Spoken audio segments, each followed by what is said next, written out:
जय Shri Krishna. Dear friends, जन्म कुंडली का विश्लेषण जीवन में सिर्फ एक बार किया जाता है, ये देखने के लिए कि कहीं जीवन में किसी क्षेत्र में कोई बाधा तो नहीं है।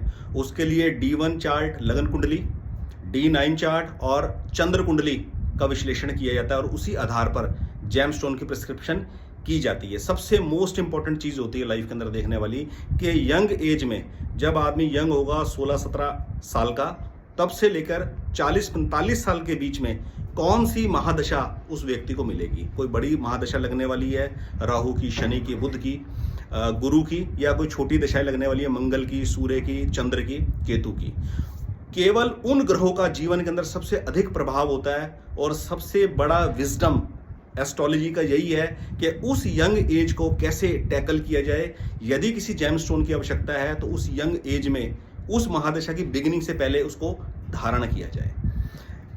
ये जो ग्रहों के गोचर के नाम पर आप बहुत सारी रीले और बहुत सारे आप वीडियोस देखते हो, इनका कोई औचित्य नहीं होता। जीवन के अंदर सबसे अधिक जो इफेक्टिव चीज होती है वो होता है जन्म के समय पर ग्रह किस किस नक्षत्र में थे, उस हिसाब से प्रारब्ध की क्या रीडिंग है और क्या प्रिकॉशंस लेकर चलना चाहिए। ज्योतिष के अंदर एक नियम होता है मंगल का, कि मंगल जिस भाव में बैठते हैं उस भाव में, और जहां उनकी दृष्टि होती है चौथे, सातवें और 8वें स्थान पर, उन भावों के फलों का नाश करते हैं।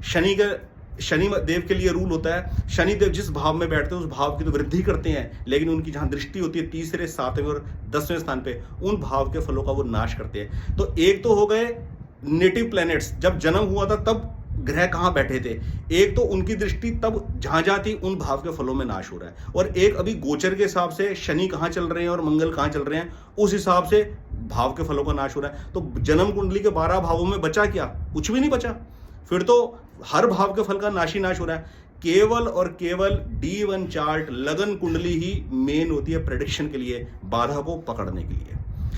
अगर आप इस तरीके की ऐप के थ्रू, इस ऐप के ऊपर ₹1 की चैट कीजिए और जानिए आपका एक्स आपको कब मिलेगा, आपकी नौकरी कब लगेगी, कहाँ लगेगी, कितने रुपए की लगेगी, आपकी शादी कहाँ होगी, किससे होगी, वो देखने में कैसा है, कैसी होगी। अगर ₹1 की चैट के अंदर आपने चैट किया हो तो आपको एक्सपीरियंस होगा 30 सेकंड टॉक करने के बाद, चैट करने के बाद, वो कहते हैं आपका फ्री टाइम खत्म हो गया, इसको इतने रुपए से रिचार्ज कर लीजिए।